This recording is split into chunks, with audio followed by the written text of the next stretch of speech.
जिंदाबाद सर्वांना जिंदाबाद। महाराष्ट्राची मायमाऊली पूज्य साने गुरुजी यांच्या 75व्या स्मृती दिनाच्या निमित्तानं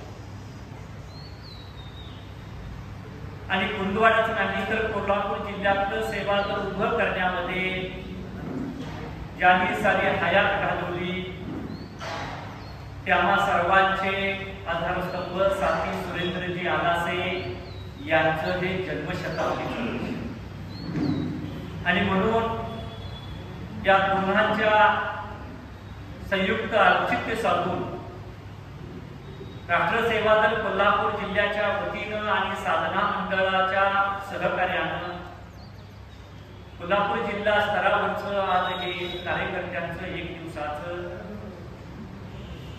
स्नेहमिलन संवाद कार्य मेळावा या ठिकाणी संपन्न होतोय। या कार्यक्रमाचे सन्माननीय प्रमुख मार्गदर्शक महाराष्ट्रातील ज्येष्ठ विचारवंत आणि आपल्या सर्वांचेच आधारस्तंभ आदरणीय प्राचार्य डॉक्टर सुनीलकुमार मोते सर, या कार्यक्रमाचे सन्माननीय अध्यक्ष आणि कोल्हापूर जिल्हा ग्रामीण सेवा दलाचे सन्माननीय कार्याध्यक्ष आदरणीय रावसाहेबजी आलासे, इचलकरंजी शहर राष्ट्र सेवा दलाचे सन्माननीय कार्याध्यक्ष अनिल रावजी भोगाडे, विचारमंचावर उपस्थित असणारे वंचितांच्या प्रश्नासाठी गोरगरिबांच्या हक्कासाठी सारा आयुष्य पणाला लावलेले दुसरे कामचे लढाऊ ज्येष्ठ मार्गदर्शक आदरणीय व्यंकटप्पादादा भोसले, त्याचबरोबर विचारमंचावर उपस्थित असणारे ग्रामीण राष्ट्र सेवा दलाचे जिल्हा सचिव आदरणीय चंदन माटुंगे, साधना मंडळाचे सन्माननीय अध्यक्ष आदरणीय सुभेदार सर, सभागृहामध्ये आपण जिल्ह्यातील वेगवेगळ्या केंद्रातून या ठिकाणी आपण उपस्थित असणाऱ्या सर्व बहिणी आणि भावांना, हे साने गुरुजींचं 75वा स्मृती दिन आहे। मागच्याच वर्षी त्यांची आपण 125वी जयंती वर्ष साजरी केली आणि हे त्यांचं स्मृती अमृत स्मृती वर्ष आहे। ज्या साने गुरुजींनी सेवादला आपला श्वास मानला, आपला प्राण मानला, ते साने गुरुजी असं म्हणत राहिले, जिथं राष्ट्र सेवा दल नसेल ना तिथं मी जाणार नाही। कुणी बोलवलं साने गुरुजी ते म्हणाले तुझ्या इथे सेवा दलाची शाखा आहे का? मुलगी येतो, शाखा चालू कर आणि मुलगी। साने गुरुजी असं म्हणायचे, सेवा दलाच्या शाखेमध्ये सेवा दलाच्या शिबिरामध्ये सर्व जाती धर्माची मुलं एकत्र आली की मला अखंड भारताचं दर्शन करतं। आणि त्या साने गुरुजीने आंतर भारतीचं स्वप्न बघितलं, एक हृदय हो भारत जननी, कुठल्याही प्रकारचा द्वेष राखता उपयोगाचा नाही। तो मग जातीच्या नावानं असेल, धर्माच्या नावानं असेल, प्रांताच्या नावानं असेल, भाषेच्या नावानं असेल, भेदाभेदाच्या पलीकडे जाऊन आपण सर्वजण माणूस म्हणून जगूया, भारतीय म्हणून जगूया हा विचार त्यांनी केला। आणि त्यासाठी एकमेव जर कुठला असेल तर ते राष्ट्र सेवा दल आणि ही बिनभिंतीची शाळा राष्ट्र सेवा दल टिकलं पाहिजे, वाढलं पाहिजे म्हणून सारी हयात साने गुरुजींनी सेवा दलासाठीच आपलं प्राणाचं बलिदान दिलं। आपल्या सर्वांनाच माहिती आहे की साने गुरुजींचं जीवन एका वेगळ्या पद्धतीने आहे। साने गुरुजी हे मातृहृदयी जसे साने गुरुजी होते तसे ते लढाऊ होते, क्रांतिकारक होते, भारतीय स्वातंत्र्य चळवळीमध्ये सहभाग घेतला होता, साहित्यिक म्हणून होते, विचारवंत म्हणून होते, बहुआयामी अशा प्रकारचं व्यक्तिमत्व साने गुरुजींचं होतं। आणि ती साने गुरुजींची प्रेरणा घेऊन महाराष्ट्राच्या अनेक पिढ्या घडल्या आणि आपण या ठिकाणी सेवा दल समज महाराष्ट्र देशभर या ठिकाणी बसलो। आणखी एक दुसरा औचित्य मी मगाशी म्हणालो ते साथी सुरेंद्रजी आलासे, साने गुरुजींच्या सहवासामध्ये साने गुरुजींच्या विचारानं महाराष्ट्रामध्ये अनेक जे कार्यकर्ते मुलं घडली त्यात एक घडपटणारा गुरु म्हणजे साथी सुरेंद्र आलासे। त्या गुरुद्वाराच्या वैभवातला हिरा आहे सुरेंद्रजी आलासे, की त्यांचं घराणं हे पूर्णपणे क्रांतिकारकांचं घराणं। भारतीय स्वातंत्र्य चळवळीमध्ये त्यांचे थोरले बंधू श्रीपाल आलासे काका यांनी भाग घेतला, तुरुंगवास भोगला आणि यांनी सुरेंद्र आलासे काकांना यांना सुद्धा तुरुंगवास भोगला वयाच्या 17व्या वर्षी। आणि 17व्या वर्षी अटक करून त्यांना जेव्हा नाशिक रोडच्या तुरुंगामध्ये टाकलं त्यावेळेला वय कमी बसलं म्हणून 1 महिन्याने त्यांना सोडलं आणि 1 महिन्यानंतर सोडल्यानंतर 42 मधून तुरुंगातून बाहेर आल्यानंतर दिवाकर हरदास नावाचे निपाणीचे अक्कलचे त्या ठिकाणचे सेवा दलाचे ज्येष्ठ कार्यकर्ते गुरुद्वारमध्ये आले आणि त्यांनी सुरेंद्र आलासेंच्या मदतीनं गुरुद्वारातलं सेवा दल उभं केलं, प्रशिक्षण त्यांना दिलं। आणि असे हे सुरेंद्र आलासे की सेवा दलाचं इथलं केंद्र उभं करण्यामध्ये कार्यकर्ते घडवण्यामध्ये जसे का बाजूला काम करायचे तसं इथल्या कामगारांच्या लढे उभं करण्याचं काम सुरेंद्र आलासांनी केलं. इथल्या कष्टकऱ्यांचे लढे, इथले शेतमजुरांचे लढे सुरेंद्र आलासांनी चालवले. एवढंच नाही तर राष्ट्रसेवा दलाच्या कामामध्ये समाजवादी विचारधारा कोल्हापूर जिल्ह्यामध्ये सगळीकडे पसरली पाहिजे म्हणून एस एम जोशी असतील, नाग गोरे असतील, अशा मोठ्या लोकांच्या सोबत संबंध महाराष्ट्रामध्ये सुद्धा त्यांनी दौरे केले आणि समाजवादी आंदोलनामध्ये फार मोठं आपलं योगदान दिलं. कुरुंदवाडमध्ये आज या ठिकाणी साने गुरुजी शिक्षण संस्था जी उभी आहे त्याचा सर्वात पाया या ठिकाणी आदरणीय आलासे काकांनी घातला. कुरुंदवाडमध्ये अनेक सहकारी संस्था जन्माला घातल्या, त्याच्यामध्ये लोकमित्र दूध डेअरी असेल, त्याचबरोबर कृषी साधना संस्था असेल, जयप्रकाश पतसंस्था असेल, या सगळ्या संस्था जन्माला, त्याचबरोबर ग्राहक सोसायटी जन्माला घातली. या सगळ्या संस्थांच्या जन्माला घालून साधना मंडळाच्या मध्ये काम करणारे भाऊसाहेब गंतुम असतील आणि इतर जमलेले ज्येष्ठ मंडळी ज्यांच्या हाताखाली घडली ही सगळी, हे सगळं जे काही आहे उभं करण्याचं काम आदरणीय सुरेंद्र आलासे यांनी केलं. माणसाचं जीवन किती सत्वशील असतं हे त्या माणसाकडे बघितल्यानंतर कळतं की ज्यावेळेला संयुक्त महाराष्ट्राचा लढा झाला, संयुक्त महाराष्ट्राच्या लढ्यामध्ये त्यावेळेला संबंध महाराष्ट्र वनवाट पेटला, त्यावेळेला हे कुरुंदवाड नगरीचे नगराध्यक्ष होते आणि संयुक्त महाराष्ट्राच्या लढ्याला पाठबळ म्हणून आपल्या नगराध्यक्ष पदाचा राजीनामा देणारा मोठा माणूस म्हणजे सुरेंद्र आलासे. जे किती मोठा त्याग असू शकतो, राजकीय जीवनामध्ये लाभाचं पद असताना सुद्धा ते पद या ठिकाणी सोडून देणं अशा प्रकारचं काम.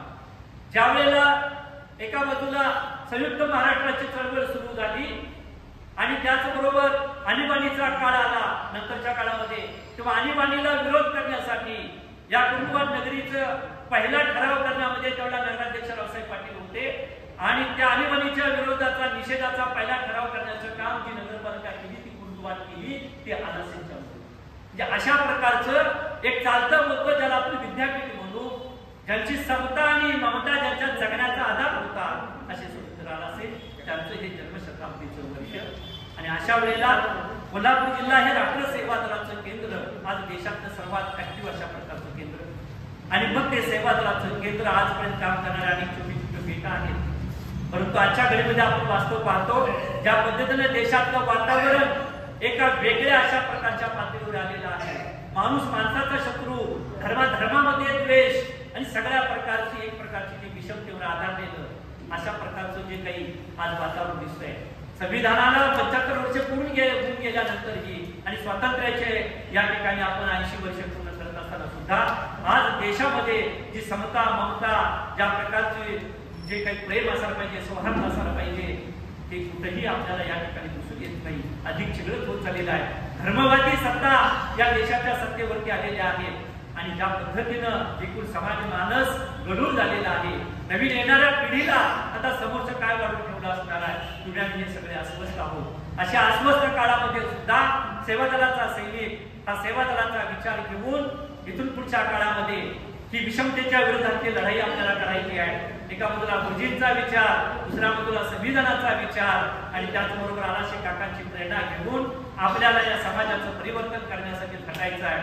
आणि म्हणून या निमित्तानं आपल्या सर्व कार्यकर्त्यांना एक ऊर्जा मिळावी आणि येणाऱ्या काळामध्ये आपण सेवादल सैनिक म्हणून आपण कशा पद्धतीने लढाईला उभं राहावं या प्रकारचं थोडंसं वैचारिक मंथन व्हावं म्हणून आज या दिवसामध्ये हे आपण या ठिकाणचा हा मेळावा घेतलेला आहे. या मेळाव्याच्या सगळ्या याच्यामध्ये कोल्हापूर जिल्ह्याचे कार्यकर्ते विशेष करून रावसाहेब आलासे असतील, अनिलराव भोगाडे असतील, समन्वयक म्हणून धनंजय धोत्रे सर या ठिकाणी आहेत आणि आम्ही सगळे बाकीची मंडळी या ठिकाणी सहभाग घेतला. पद्धतीनं बैठक घेऊन ते ठरवलं आणि लागलीच आम्ही लवटे सरांना फोन केला की सर तुम्हाला या लागते.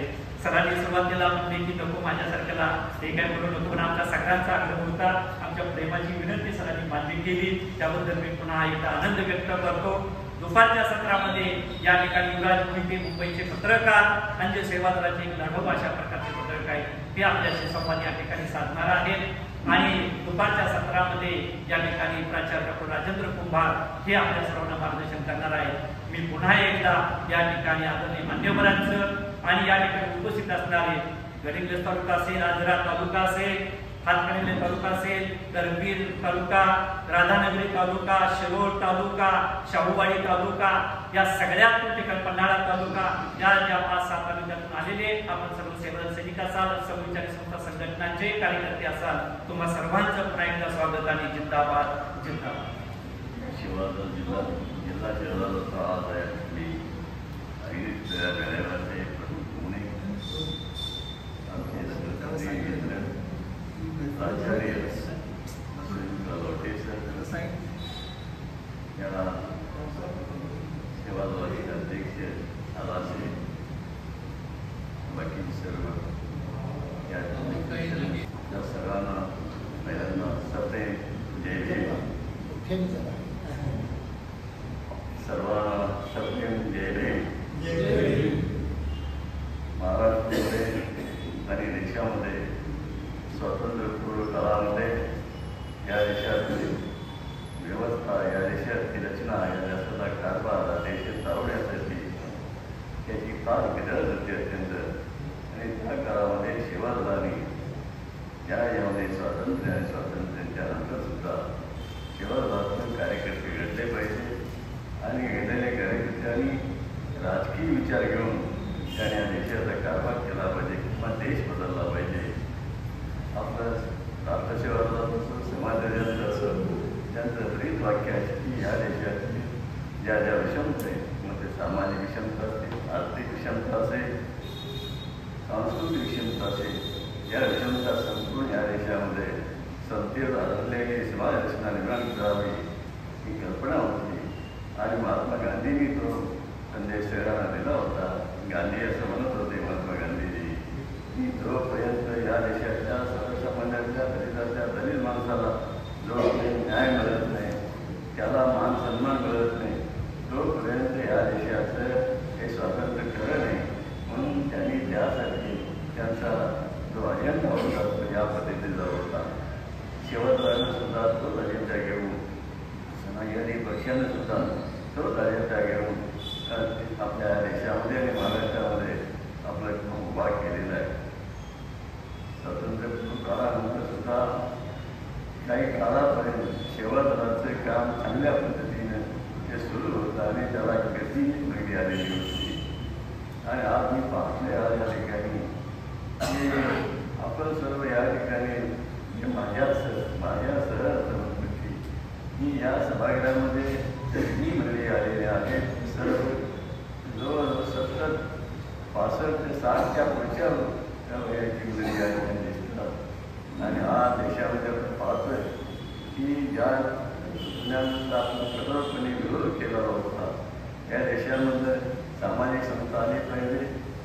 या देशामध्ये घटनेला आपल्याला दिलेलं जे काय विचार आहे किंवा जी दिशा दिलेली आहे त्या दिशामध्ये की या देशामध्ये सर्वांना धर्मातून स्वातंत्र्य असेल, पण त्या धर्मातून स्वातंत्र्य त्यांनी आपल्या घरात आणि आपल्या मुद्र्याच्या आत ठेवायला पाहिजे होती. ही भूमिका आपल्या संविधानाने दिलेली आहे आणि संविधानानं सर्वांना एक चांगल्या पद्धतीचं संरक्षण दिलं आहे. त्याच्यापेक्षाही अनेक देशामध्ये सुद्धा ज्यांना या देशामध्ये मताचा अधिकार नव्हता की या दलितांना या देशामध्ये शिवून घेतलं जात नव्हतं, त्यांच्याकडे अस्पृश्य म्हणून पाहिलं जात होतं.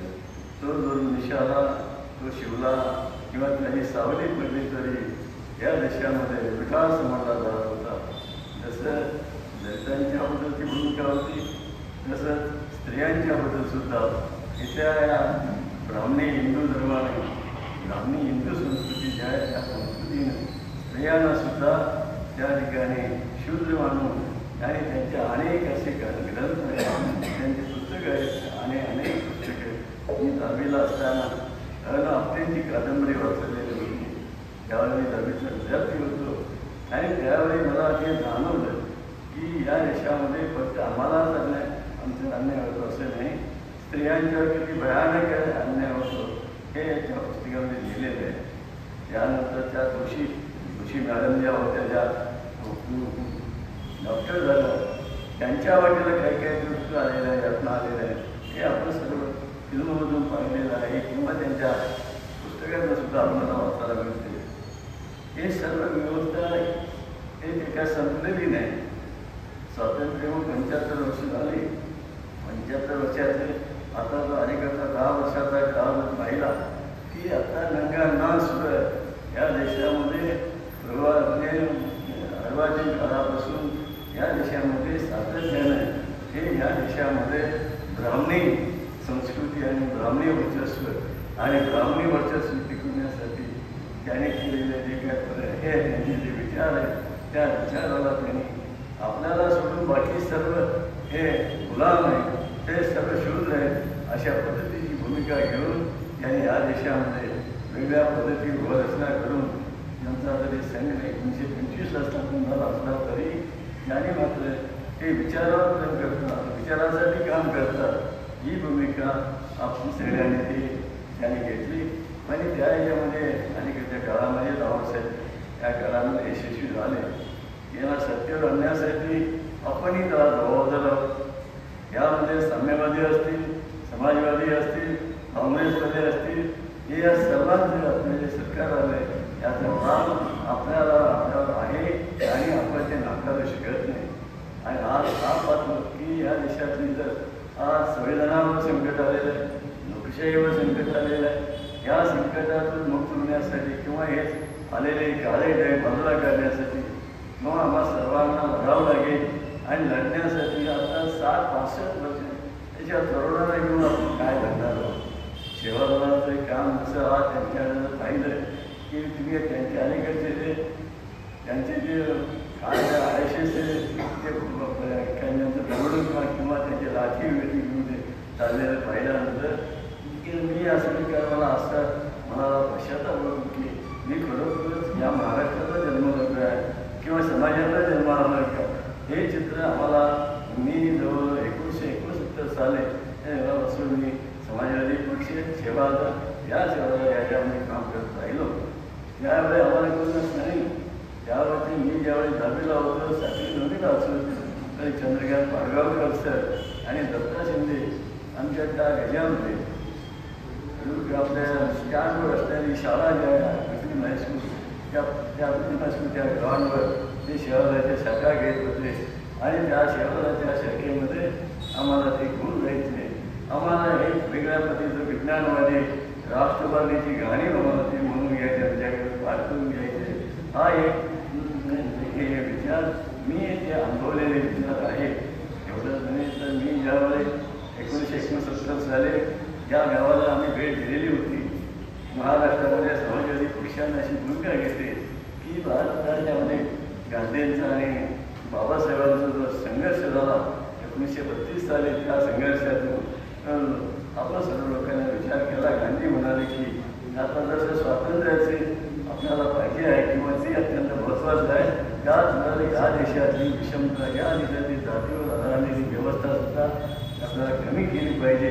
आणि जे अस्पृश्य असेल त्यांच्या वाट्याला आलेलं दुःख हे न बोलण्या ठिकाणी व्यक्त करता येत नाही ही अशी अवस्था त्या ठिकाणी आहे मी तर तुम्हाला दलितांच्या वाट्याला येत राहिलेलं आहे भटक्या वृद्धांच्या वाट्याला ते सुद्धा नाही त्यांना कोण जमेदार दिलेलं होतं आज ते नागरिक आहेत की नाही आम्ही देशाचे नागरिक लक्षणी इतकं तेवढं त्या ह्याच्यामध्ये समाजाच्या आणि या जमातीमधून थोड्याने आदिवासी आम्ही सर्व आदिवासी होतो आणि आदिवासी पद्धतीचं आमचं जीवन असताना सुद्धा या देशामध्ये आम्ही सातत्याने म्हणालो की स्वातंत्र्यानंतर अनुसूचित जाती जमातींना सवलती दिल्या घटनात्मक सवलती दिल्या परंतु भटक्या आणि ओबीसी यांना सवलती दिल्या नाही तर त्यांना त्यावेळी दिला असता कदाचित या यामध्ये समाज बदलाचा विचार निश्चितच त्यामध्ये पुढे गेला असता मी आपल्याला एवढं सांगेन की मी आज या ठिकाणी मला परवा माझ्याकडे आलाशी वगैरे माझ्याकडे आलेले होते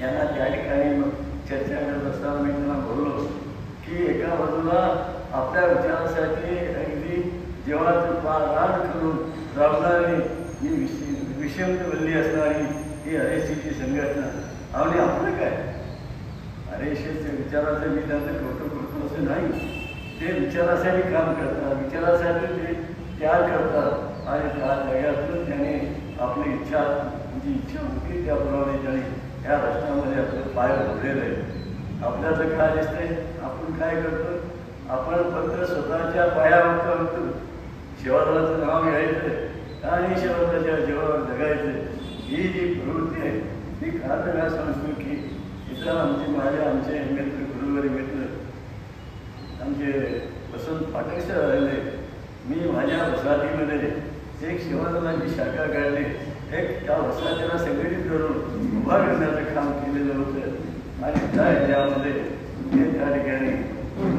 समाजाचं काम करत असताना समाजाला उभा करत असताना समाज उभा केला निवड नोकऱ्या दिला आणि त्यांची कामं केली घरं बांधून दिले एवढा वेळ आपलं काम चालणार नाही तर हा समाज विचाराने बदलला पाहिजे हा त्या ठिकाणी माझा समाज हा कपडे घाललेला आहे तो लोकांना वाटतं की फार सुधारणा झाले आणि त्यांच्या जो डोक्याचा जो मेंदू आहे त्याला जे घासलेलं जे कॅन्सर विचार आहे ते विचार केला बदलणार म्हणून आपल्या त्या लोकांनी हे आपण समजून घेतलं पाहिजे आपण काम करतो ते सेवासाठी राष्ट्राच्या उभारणीसाठी आपल्याला करायचं आहे तर आता आपल्याला मी परवा म्हणालो की बाबांनो आता आपल्याकडे जी ती ताकद आहे आता तुम्ही इतिहासावर जगू नका आता नवीन इतिहास घडवण्यासाठी तुम्हाला काय करता येत असेल मी परवा आमच्या या लोकांना सुद्धा म्हणालो की बाबा आमचं म्हणतो की राष्ट्रसेवा धंदा राष्ट्रभर देशभर आमचा सेवा दल आहे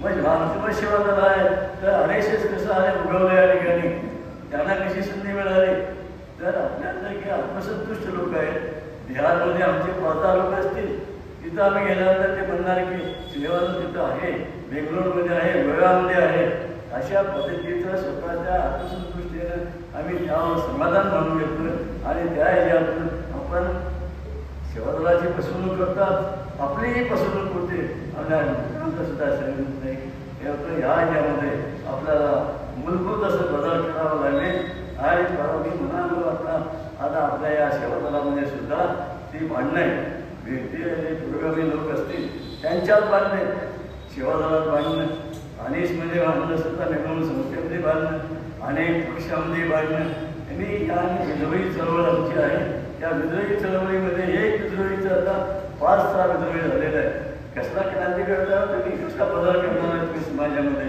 तुम्हाला जर एक संघ आपण सर्व जर एका विचाराचे असू तर आपण एकसंघ का येत नाही आपल्या जे मतभेद असतील ते थोडंसं बाजूला ठेवून आपण आपल्या विचारासाठी आपण काम केलं पाहिजे तर आपल्याला काहीतरी या पुढच्या यांना हलवणे इतकं सोपं नाही हे इतकं इझी होणारं काम नाही परंतु त्यासाठी मी आपण बाहेर आलेल्या साथीला म्हणालो काही असू तरी उमेद सोडायची नाही आपण उमेदीनं उभा राहूया आम्ही जरी आज वय झालं असलं तरी आज आपल्याकडे ज्या संस्था आहेत आपल्याकडे साध्या गोष्टी आहेत तर मी बोलणं बरोबर नाही या ठिकाणी किती स्वतःच्या ह्याच्यासाठी म्हणजे आपल्या पुढाऱ्यांच्यामध्ये असणारे हे जे मी स्वतः मी एवढा मी अमुक आहे तमुक आहे जो अहंकार आहे त्याचा अहंकार हा अहंकार जोपर्यंत जात नाही तोपर्यंत सेवादलाला चांगले दिवस नाही अहंकार घालवला पाहिजे आणि अहंकारासाठी तुम्ही जर हे करू लागला तर हे नाही आणि सेवादलाचं नाव घ्यायचं आणि आपण त्या ठिकाणी काम करत जायचं मी आज तुमचा बापू या ठिकाणी आलेले आमचे बापूला आमचे सरकारी मित्र आहेत ते शेकापक्षी आणि आम्ही समाजवादी पक्ष अशी आमची जुगलबंदी असायची या जुगलबंदीमध्ये आम्ही आणि तुला बापूंना मदत करायचं समाजवादी पक्षाच्या अनेक लोकांना आम्ही आघाडी असताना हे कशी निवडून येतील असा प्रयत्न करायचा उभारण्यासाठी सुद्धा माणसं नाही बापू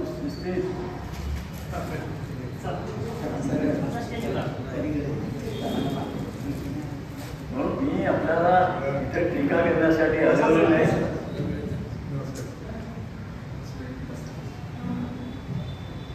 नमस्कार मी या ठिकाणी आपल्या उद्योगा करण्यासाठी मी आलो आपल्या या झाल्या आपल्यामध्ये आलेले जे काय अलसपणा असेल आपल्या विचाराची शीतलता असेल हे घालवण्यासाठी आपल्या तुम्हाला आता हे तरुण म्हणायचे तुम्ही आपल्या सर्वांना चांगल्या पद्धतीने उभा केलं पाहिजे अनेक लोकांना जे आहे त्या लोकांना सुद्धा आपण त्या ठिकाणी हे सामावून घेऊन आपली जी संघटना सेवादल हे कसं वाढवता येईल यासाठी आपल्याला विचार करावा लागेल आज लवटे सर त्या ठिकाणी आलेले आहेत लवटे सरांचं आज त्यांचं काम, त्यांचं साहित्याचं काम हे फार मोठं आहे. तेवढं नव्हे तर तेही त्या ठिकाणी काम केलेलं आहे, मीही त्या ठिकाणी काम करतो. आणि त्या ठिकाणी मोठे सरांचं त्या आमच्या त्या बालकल्याणमध्ये म्हणजे मोठं काम आहे. त्या मोठ्या कामात आता काही मतभेद होत असतात, माझेही काही मतभेद होतात. मतभेद झाले म्हणजे आमचं काही शत्रुत्व नसतंय. पण तुम्ही जर माझ्यावर दगड मारला तर साहजिकच मला लागला असेल तर मी दगड मारणारच आणि मारणं हा माझं कर्तव्य, माझा धर्म आहे तो. मी जर ते सहन केलं आणि जर आम्ही अन्याय सहन केला, दुसऱ्याला आमच्या अन्याय झालेला आम्ही सहन केला तर आम्ही दुसऱ्याला झालेला अन्याय आम्ही कसं करणार, हा न्याय करणार, ही भूमिका आपण स्वीकारण्याची पाहिजे. आणखी वसंत पाटेश्वर झालेलं आहे. मी त्या ठिकाणी माझ्या वसाहतीमध्ये मंडळ काढलेलं होता. मंडळामध्ये जवळजवळ 100 मुलांचं शाखा तिकडे चालवलेली होती.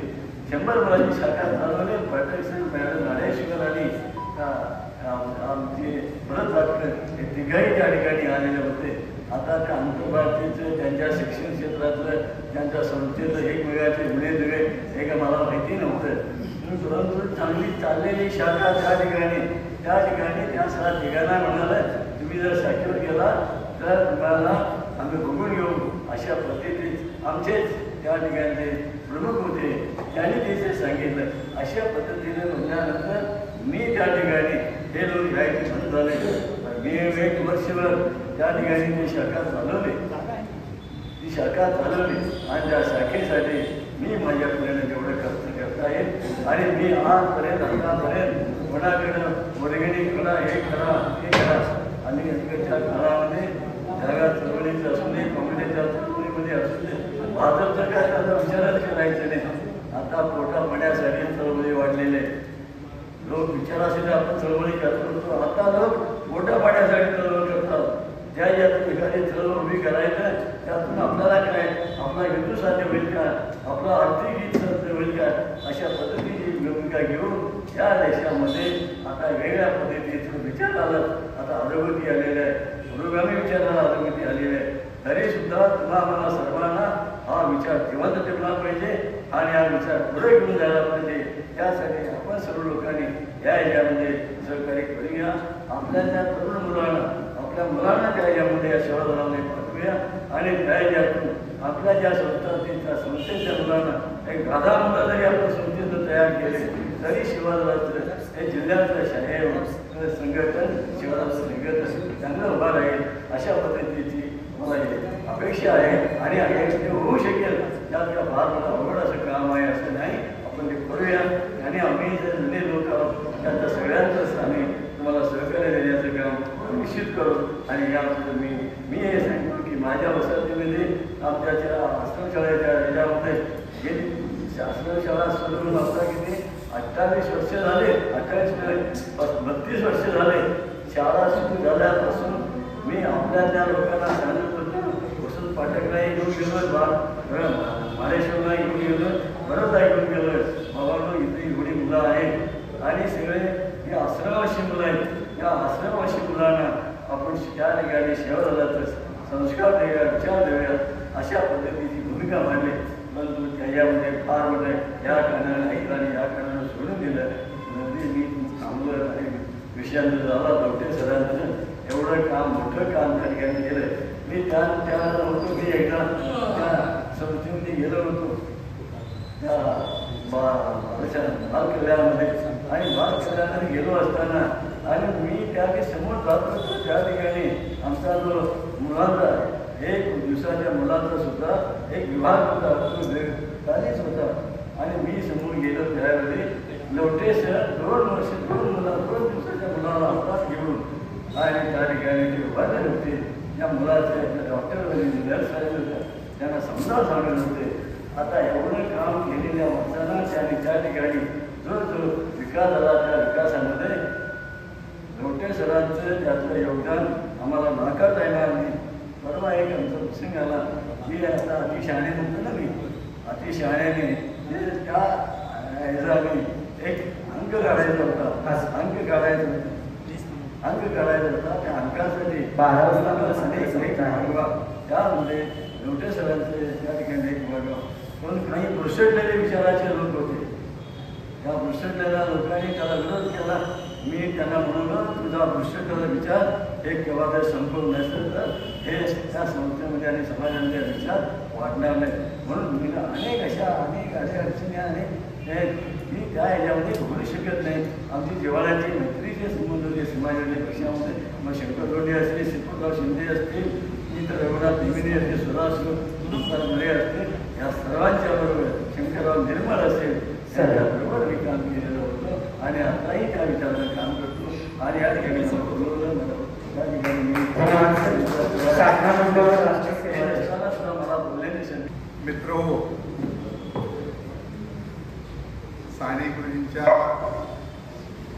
स्मृती दिनाच्या निमित्तानं आणि हालासनच्या जन्मशताब्दी निमित्तानं राष्ट्रीय सेवा दलानं आयोजित केलेल्या कार्यक्रमाकरता उपस्थित असणारे प्रोफेसर, माझे सहकारी, आत्ताच आपल्यापुढे मनोज मांडलेले व्यंकटाबा भोसले, व्यासपीठावरील सर्व सन्मानित ज्यांनी हा कार्यक्रम आयोजित केला ते माझे राष्ट्रीय सेवा दलाचे सहकारी होते. खरोखर राष्ट्रीय सेवा दल आणि राष्ट्रीय सेवा दलाची स्थापना याचा विचार करून आजपर्यंत आपण इथं पत्र आलो याचा पहाडा बसताना पाठीमागे फिरून बघताना आपण कुठेतरी कामामध्ये कमी पडलो हे मात्र निश्चितपणानं तुम्हाला आम्हा सगळ्यांना मान्य करावं लागेल. कारण राष्ट्रीय सेवा दलामध्ये या देशाची जडणघडण करणारे, या देशाला एक चेहरा मोडा देणारे, या देशातल्या समाजाचं चित्र उभा करणारे, या देशातल्या समाजातल्या गरीब गोरगरीब माणसाला ताकद देणारे अशा विचाराची माणसं त्या राष्ट्रीय सेवा दलानं तयार केली आणि त्यातून आपण तयार झालो तर आपण आपल्या कामामध्ये कमी पडलो हे चित्र आज निश्चितपणानं आपल्याला दिसतं. साने गुरुजीच्या स्मृतीच्या निमित्तानं बलशाली भारत हो, विश्वात शोभून राहू, एवढी मोठी अपेक्षा. अरे आम्ही आमच्या घराशेजारचं करायला तयार नाही, आम्ही आमच्या गावातलं तयार करायला नाही, तर साने गुरुजी काय म्हणतात, बलशाली भारत हो, विश्वात शोभून राहू.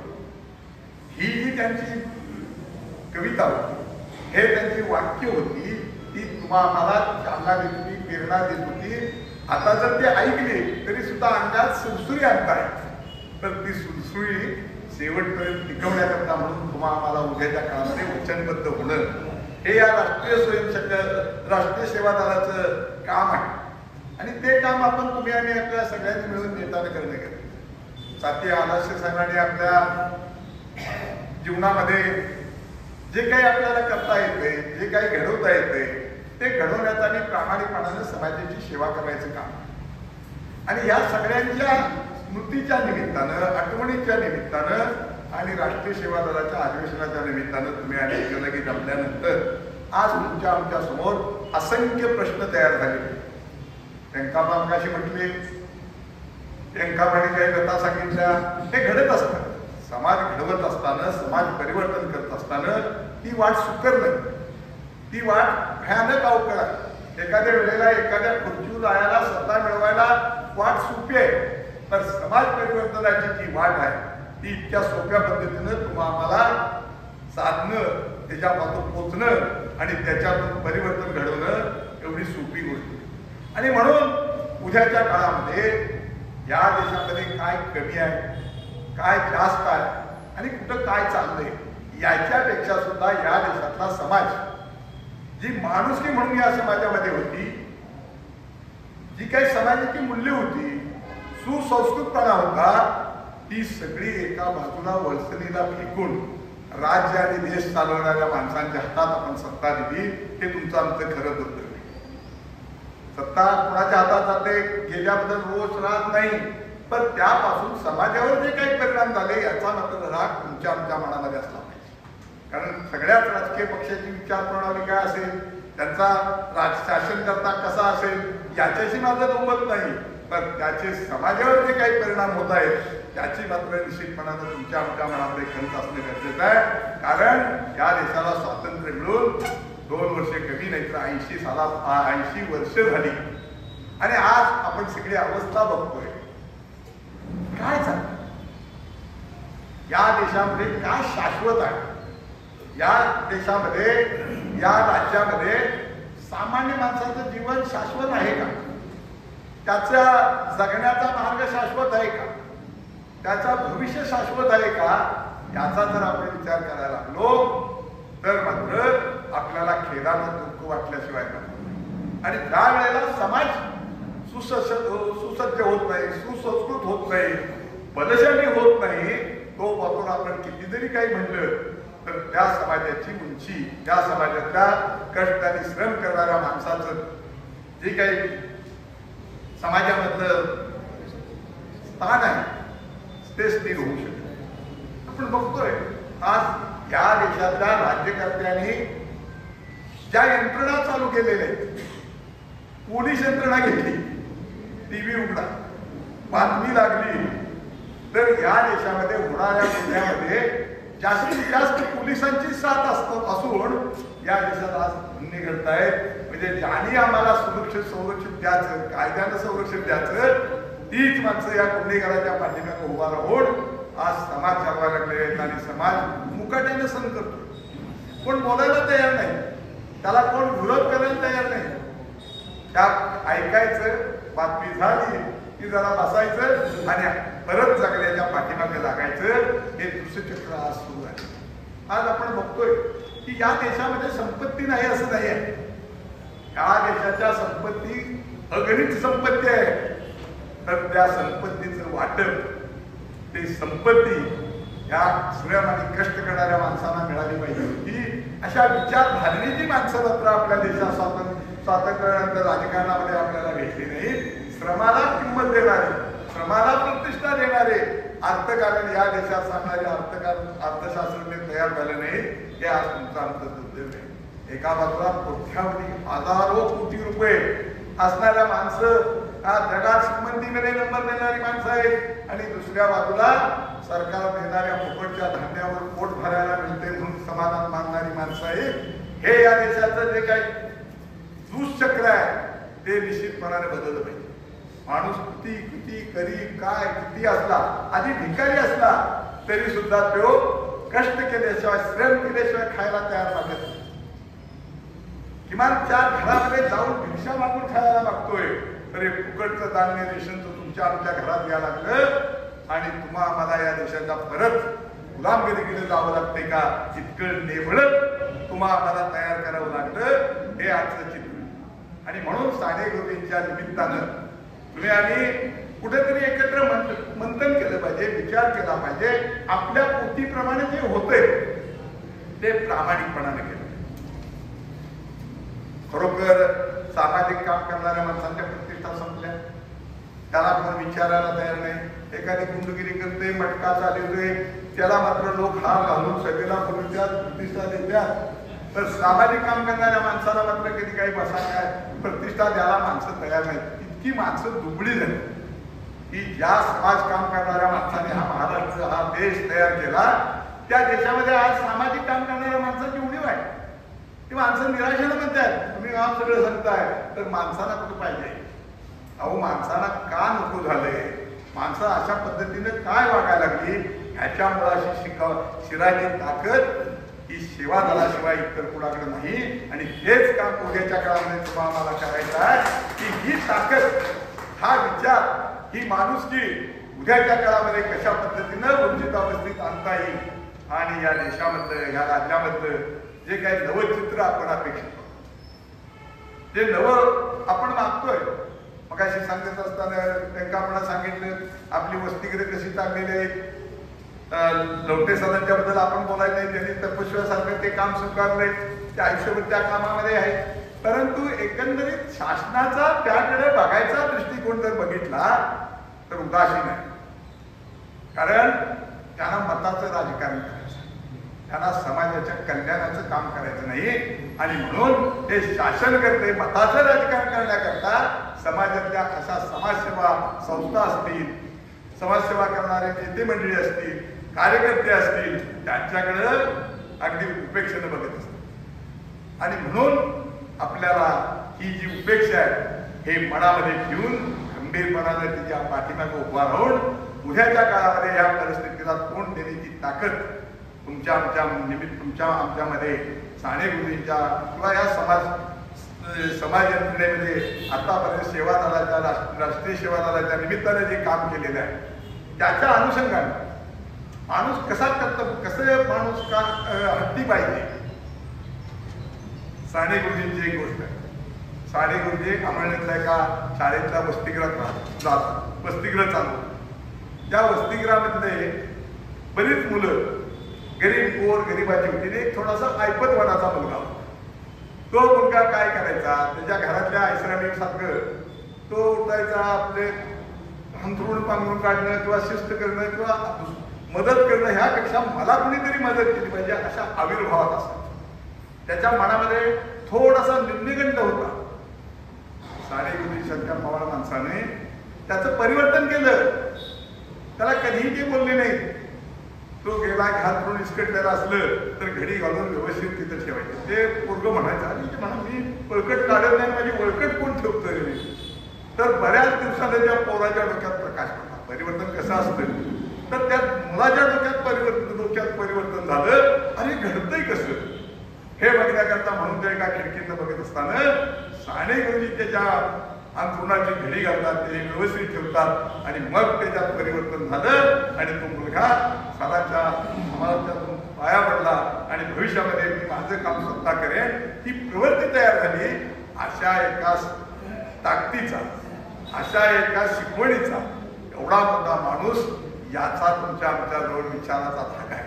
आपल्याजवळ धागा विचाराचा आहे, तो बारका नाही, पण आपण तो कसा पेलायचा, तो आपण कसा निस्तरायचा, त्याच्याकरता आपण किती कष्ट सहन करायचं हे साने गुरुजींनी तुम्हाला आम्हाला सांगून गेले. दलितांच्या करता पंढरपूरचं दार उघडं करण्याकरता 21 दिवस त्यांनी तिथं उपोषण केलं आणि दलितांना विठ्ठल मंदिर खुलं करून आज काय ना काय करा, कुठलं तरी जमातीचं जातीच्या माणसांना गोळा करायचं, काहीतरी हिंसक काम घ्यायचं, कुणावर दगड फेकायची, कुणाला तर काही म्हणायचं आणि मग सामाजिक काम केलं म्हणून दाखवायची ही एका बाजूची पिढी. आणि त्यावेळेला माझ्या दलितांना, माझ्या शोषितांना या मंदिरामध्ये प्रवेश मिळाला पाहिजे. पांडुरंग सगळ्यांचा आहे, परमेश्वर हा सगळ्यांचा आहे हे सांगण्याकरता स्वतःच्या शरीराला 21 दिवस व्यापना सहन करून समाज परिवर्तन करणाऱ्यांची शिकवण तुम्हाला आहे. तुमचा आमचा वारसा बारका नाही, पण आम्ही थकलोय, वारसा स्वीकारायला थकलोय. मी तुम्हा सगळ्यांना विनंती करणार आहे, माझ्या सकट त्यामध्ये काही मी बाजूला ठेवून बोलत नाही. हा एवढा मोठा वसा वारसा तुम्हा आम्हाला मिळाला, तो उद्याच्या काळात चालवल्याशिवाय या देशामध्ये आणि श्रीमंत होतील, कोट्यावधी होतील, लक्षाधीश होतील, पण या देशातलं या राज्यातलं माणूस पण मात्र तुम्हा आम्हाला भविष्यात मिळेल अशी मात्र माझ्यासारख्या कार्यकर्त्याला अपेक्षा वाटते. स्वातंत्र्याबद्दल मनात फार मोठ्या भावना त्या काळातल्या इतिहास वाचून ऐकून आमच्या मनामध्ये होत्या, पण भविष्यामध्ये जे चित्र दिसतंय ते सगळ्याला काळिका फासेल का अशा पद्धतीचं चित्र दिवसेंदिवस आज समाजकारणात राजकारणात घडत आहे. आणि सगळ्यात जास्त असेल तर ते राजकारणात.